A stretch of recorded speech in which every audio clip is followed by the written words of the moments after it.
اللہ رب العالمین کی کتاب پڑھتے ہیں یا اللہ رب العالمین کی کتاب کا علم حاصل کرتے ہیں، اللہ رب العالمین کا دین سیکھتے ہیں، ایسے تمام لوگوں کے لیے یہ فضیلت ثابت ہے۔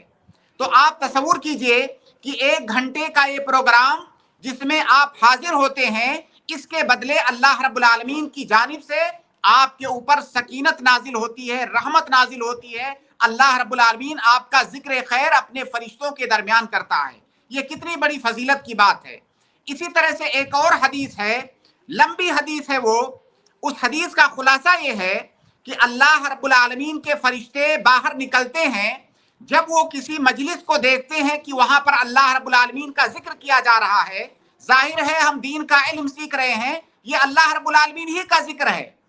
اگر کسی مجلس میں اللہ رب العالمین کا ذکر کیا جا رہا ہے تو وہاں پر وہ دوسرے فرشتوں کو بلاتے ہیں اور وہاں پر وہ حاضر ہوتے ہیں۔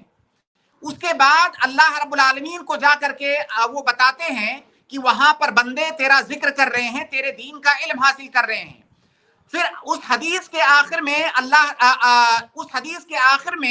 اللہ رب العالمین جب ان کے لیے بہت ساری جو ہے خیر کی باتیں بتاتا ہے، ان کو فلاں فلاں بھلائی ملے گی، تو بعض فرشتے کہتے ہیں کہ اللہ رب العالمین اس مجلس میں کچھ ایسے لوگ بھی آئے ہیں جن کا مقصد کچھ، صرف ان کا مقصد علم حاصل کرنا نہیں ہے یا تیرا ذکر کرنا مقصد نہیں ہے، تو ان کو کیا ملے گا؟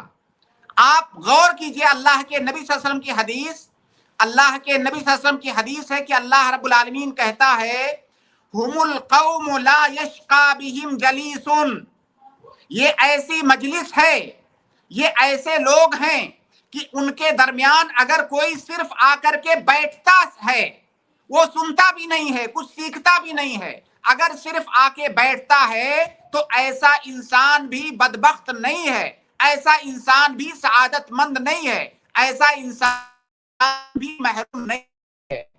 تو آپ تصور کیجئے کہ علم کی مجلسوں کی کتنی زیادہ اہمیت ہے اور ان کا کتنا زیادہ اجر ہے۔ اللہ کے نبی صلی اللہ علیہ وسلم کی ایک اور حدیث ہے کہ من غدا الی المسجد لا يريد الا ان يتعلم خيرا او يعلمه كان له كاجر حاج تاما حجته۔ اللہ کے نبی صلی اللہ علیہ وسلم کہتے ہیں کہ اگر کوئی آدمی مسجد جائے، اس کا مقصد علم حاصل کرنا یا علم سکھانا ہو، تو ایسے آدمی کے لیے حج کرنے کے برابر ایسے حج کا ثواب ہے جو حج مکمل ہو۔ اور یہاں پر صرف مسجد مقصود نہیں ہے، کوئی بھی ایسی مجلس جہاں پر اللہ رب العالمین کے دین کا علم حاصل کیا جا رہا ہے، علم سکھایا جا رہا ہے، ایسی مجلس میں اگر کوئی حاضر ہوتا ہے تو اسے مکمل حج کا اجر ملے گا۔ یہ اللہ کے نبی صلی اللہ علیہ وسلم کی حدیث ہے۔ اسی طرح سے ایک اور لمبی حدیث ہے، اللہ کے نبی صلی اللہ علیہ وسلم نے بعض صحابہ کرام کو ایک مجلس میں دیکھا، وہ ذکر و اذکار کر رہے ہیں، علم کی باتیں کر رہے ہیں، تو اللہ کے نبی صلی اللہ علیہ وسلم نے ان سے پوچھا کہ آپ کیا کر رہے ہیں؟ انہوں نے بتایا کہ ہم اللہ کو یاد کر رہے ہیں۔ تو اللہ کے نبی صلی اللہ علیہ وسلم نے فرمایا کہ اتانی جبریل فاخبرنی ان اللہ عز وجل یباہی بکم الملائکہ، میرے پاس جبریل آئے تھے اور تمہارے بارے میں بتائے کہ اللہ رب العالمین تمہارے اوپر فخر کر رہا ہے، اپنے فرشتوں کے پاس تمہارے اوپر فخر کر رہا ہے، کیونکہ تم علم کی مجلس میں ہو، کیونکہ تم ذکر کی مجلس میں ہو۔ یہ فضیلت ہے علم کی مجلسوں کی۔ اسی طرح سے اللہ کے نبی صلی اللہ علیہ وسلم کی ایک اور حدیث ہے کہ ما جلس قوم مجلسا یذکرون اللہ عز وجل فیقومون حتی یقال لهم قوموا قد غفر اللہ لکم وبدلت سیئاتکم حسنات۔ اللہ کے نبی صلی اللہ علیہ وسلم فرماتے ہیں کہ اگر کچھ لوگ کسی مجلس کے اندر بیٹھتے ہیں، وہاں پر اللہ کا ذکر کرتے ہیں، اور ظاہر ہے اللہ کے دین کا علم حاصل کرنا یہ بھی اللہ کا ذکر ہے، فَيَقُومُونَ حَتَّى يُقَالُ لَهُمْ، جب وہ اٹھ کر کے جانے لگتے ہیں تو ان سے کہا جاتا ہے کہ جاؤ، قد غفر اللہ لکم، اللہ نے تمہیں بخش دیا، وَبُدِّلَتْ سَيِّئَاتُكُمْ حَسَنَات، تمہاری برائیوں کو، تمہارے گناہوں کو نیکیوں سے بدل دیا گیا ہے۔ تو یہ علم کی مجلسوں کی ہمیں اس فضیلت کو سمجھنا چاہیے، اور جب بھی ہم علم کی مجلس میں حاضر ہوں تو یہ فضیلتیں، یہ جو ہے فوائد ہمارے ذہن میں ہونا چاہیے۔ اور انشاءاللہ ہم اللہ رب العالمین سے یہ توقع کرتے ہیں کہ یہ ساری فضیلتیں اللہ رب العالمین ہم تمام لوگوں کو عطا فرمائے۔ اسی طرح سے ہم لوگ ماشاءاللہ جس زمانے میں جی رہے ہیں، یہ ایسا وقت ہے کہ اس میں علم کو سیکھنا اور بھی آسان ہو گیا ہے۔ علم کو سیکھنا اور علم کو سکھانا دونوں آسان ہو گیا ہے۔ بس ہمارے پاس ایک موبائل ہے، ایک اسمارٹ فون ہے، ہم اس پہ بہت زیادہ صبح شام رات دن ہم اس پہ علم سیکھ سکتے ہیں، اور جو علم ہم سیکھتے ہیں اسے دوسروں تک پہنچا سکتے ہیں۔ لہٰذا علم کی ان مجلسوں میں جب اتنی آسانی کے ساتھ ہم حاضر ہو سکتے ہیں تو ہمیں حاضر ہونا چاہیے، اللہ کے دین کا علم سیکھنا چاہیے، تاکہ ہم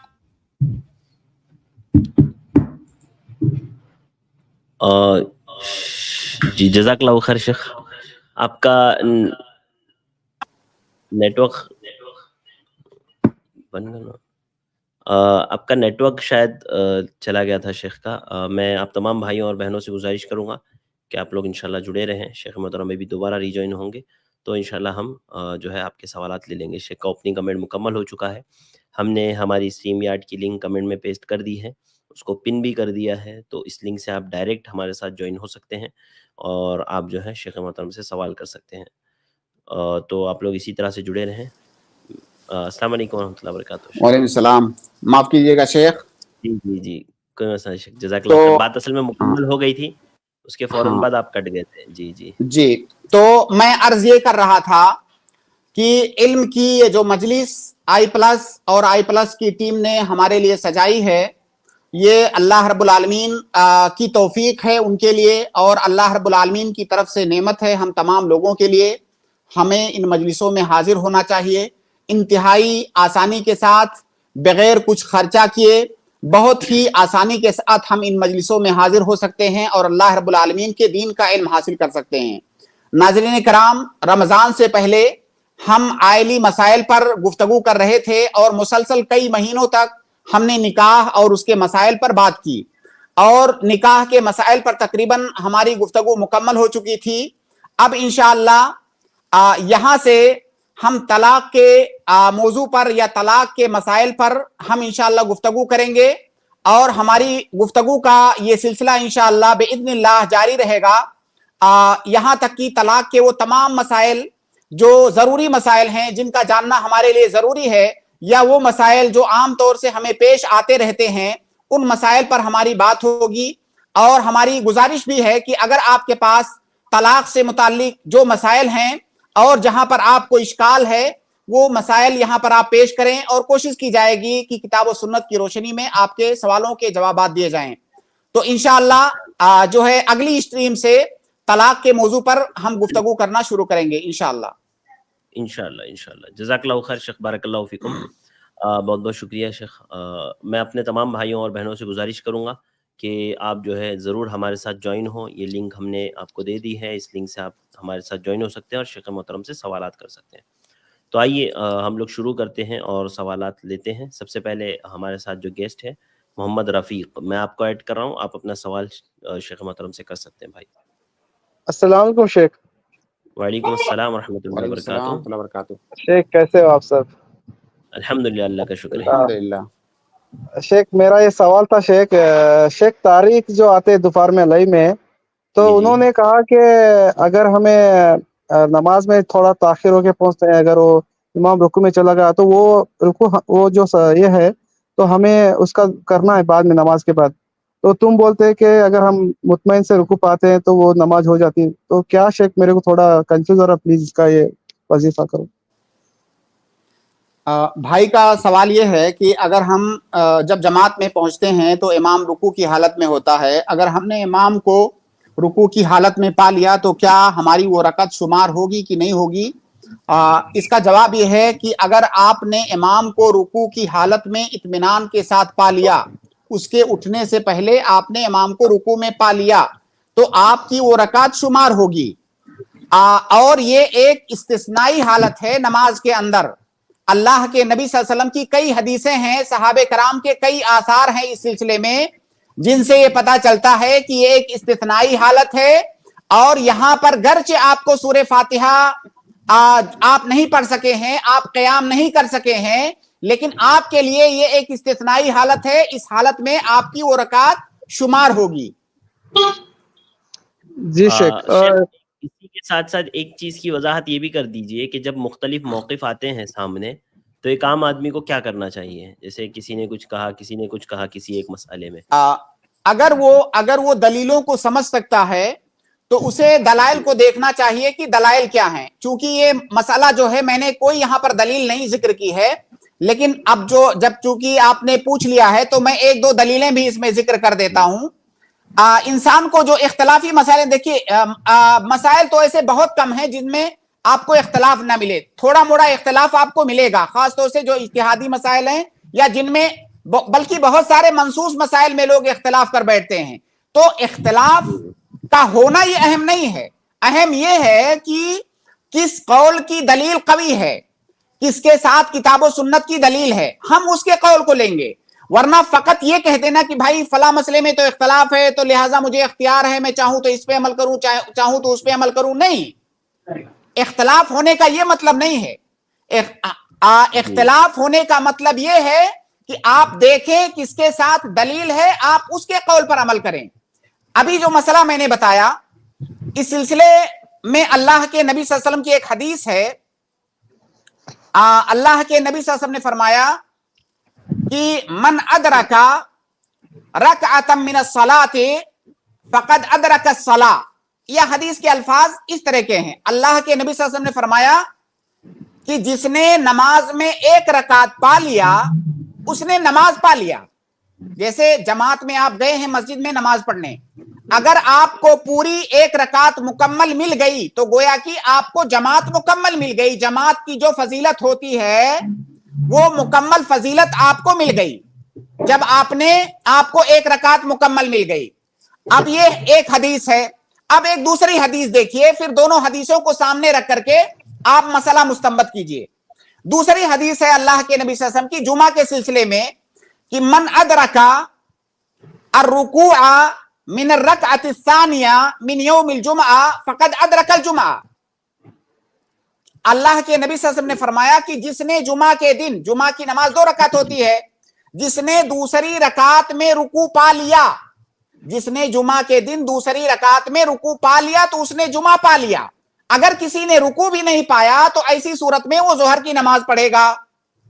اب جب اللہ کے جمعہ کی نماز 2 رکعت ہوتی ہے اور دوسری رکعت میں رکوع پانے سے اس نے جمعہ پا لیا, اور دوسری جو پہلی حدیث میں نے ذکر کیا اس میں ہے کہ جب تک آپ ایک رکعت مکمل نہیں پاؤ گے تب تک آپ نے نماز نہیں پایا, جماعت نہیں پایا.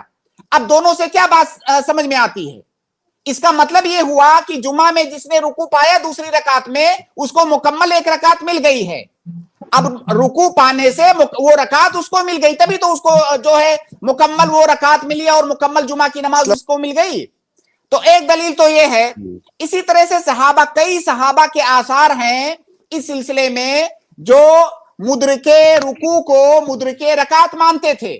یہ بہت لمبا مسئلہ ہے اور بہت سارے دلائل ہیں, ہم ان دلائل کی تفاصیل میں نہیں جائیں گے, لیکن صحیح بات یہ ہے, صحیح اور جمہور اہل علم کی رائے بھی یہی ہے, جمہور اہل علم کی, اگر جو بڑے علماء ہیں ان میں چند علماء کو چھوڑ دیں, جیسے امام بخاری ہیں, امام ابن خزیمہ ہیں اور چند اور ایک علماء ہیں جن کی رائے یہ ہے کہ مدرکے رکوع مدرکے رکعت نہیں ہے.